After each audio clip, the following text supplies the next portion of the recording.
Okay, so today I'm going to explain the two interface setup for streaming. See, a lot of people that stream and they're not doing it this way, which is fine.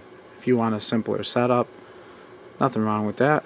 When I first started, I had like a $30 USB mic, but I've always been into recording way before that. So anyway, let's get to it. So my setup works like this.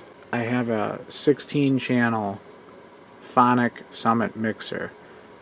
Now I use this to record my drums, so all my microphones plug into that, and my microphone also plugs into that. Now the way that I do this is I use Cubase for recording and adding plugins to make the mic sound better, right? But there's just one problem. If I only use the phonic, those plugins will not be heard in, like, for example, a podcast or a live stream or whatever. They won't work because your audience wouldn't be able to hear it. So for example, if you were going to record a studio recording of a band, you're going to record, I would use this mixer into my computer, USB'd, right? Let's say we use 10 mics on the drums, and that's 10 separate tracks, and I got plugins on each thing. Well, how are you going to hear that recorded tracks? Well, to hear those tracks, you're going to use these two XLR outputs, and it's a right and a left, and it's control room out, which basically means these are going to go to my monitor speakers so you can listen to it played back. And then, so once those go to your speakers, you can hear them, the left and the right, played back. Now the way that I have this set up is it's kind of a strange configuration, but I'm going to explain the simpler configuration first. They're not different configurations, I did something to make it easier so I don't have to constantly unplug my monitor speakers. So basically I bought two patch cords, which is a single female end XLR on one side, and then this splits into two male on the other side. So there's two male plugs on the other side of this cable. One of the male plugs goes to my monitor speakers via XLR. The other one goes to another interface. But let's just act like it's a regular XLR microphone cable coming out of here.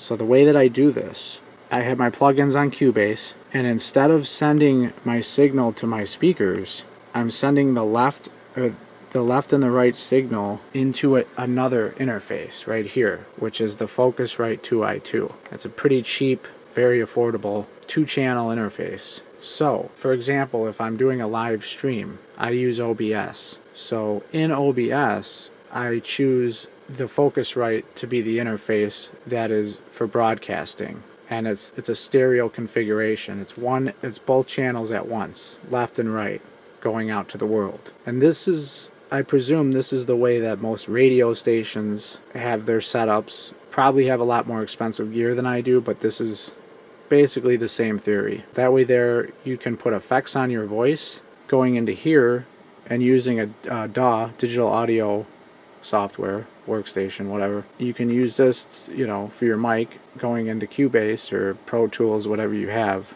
You turn your plugins on, and then you can send the signal out of, interface number 1 going into interface number 2. Now you don't have to have a big mixer. You could probably have another interface just like this, just like the Focusrite, but you have to have it has to be a different brand than Focusrite, because if it uses the same software, which is called Focusrite Control, you cannot have two Focusrite interfaces working at the same time. Maybe with another kind of Focusrite you can, I don't know, but I would just play it safe and get a different kind of interface if you're going to go to. Another thing is, you don't have to use a stereo configuration, and in fact this complicates things, because if you can see the gain knobs for channels 1 and 2, you have to be dead sure that both of them are the same loudness, because otherwise, if someone's listening to you on headphones, one side's going to be louder than the other, because channel 1 is left, channel 2 is right. So You don't have to do it this way. In fact, the best way to do it is to do it mono. The only reason that I do it in stereo is because sometimes I like to use my mixer as the interface that I choose for my desktop audio. And then my desktop audio plays on this interface, and then that desktop audio, like a sound effect or a song I'm playing, comes out of here and goes the same route as my microphone does. Now, usually I don't like to have it like that. Generally, the only reason I do that is if I'm doing something with another person that's at a different location and I have to send his audio out too. I wouldn't do this if I didn't have to do that. What I would do to make things much easier is I would just come out of the left side or the right side, whatever you want to do, one microphone cable,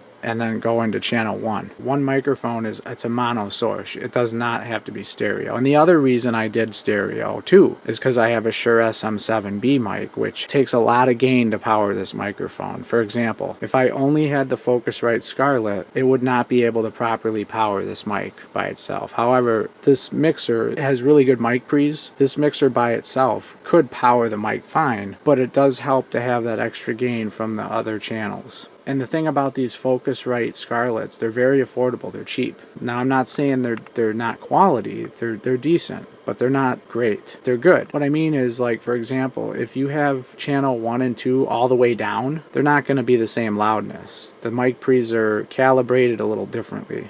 The reason why I'm splitting the signal, like I said, is so I don't have to keep unplugging from my speakers. Alright, that's pretty much how you do a 2 interface setup. Now, I tried using voice meter before and I could never figure it out. It's very unself-explanatory. This idea came into my head on my own, and it was like a light bulb went off in my head. I was like, I wonder if that would work. I didn't know at the time if it would totally work. The reason why I wanted to buy the Focusrite Scarlett is because at the time I did not know that the 1/4-inch inputs on this mixer are also instrument inputs. So what that means is I can plug my guitar directly into that 1/4-inch jack on any channel, and the impedance will be high enough to power a guitar. I didn't know at the time. So I bought the Focusrite Scarlett because it has 2 instrument inputs. And the other great thing about the Focusrite Scarlett, which is amazing, is it has a button that says direct monitor. Now, if you're gonna do a stereo configuration, I would suggest getting the 2i2 because you can then direct monitor both channels at the same time. Whereas on the Solo, it only has a direct monitoring, I think, for one of the channels. You can't do both at the same time. You can do one or the other.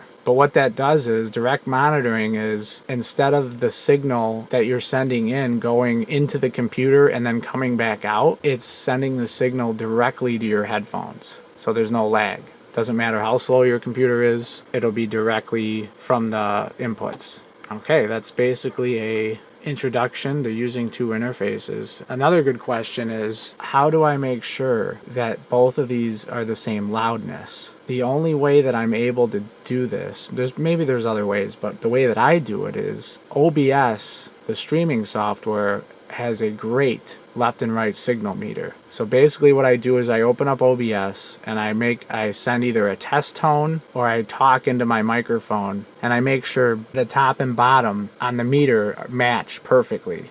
That's how I know that I'm sending out the same exact loudness from both channels. And as you can see, the knobs are not exactly the same because, like I said, they're not calibrated perfectly. So anyways, that's how I do it. So just remember, interface 1 is for your DAW, interface 2 is for your streaming software.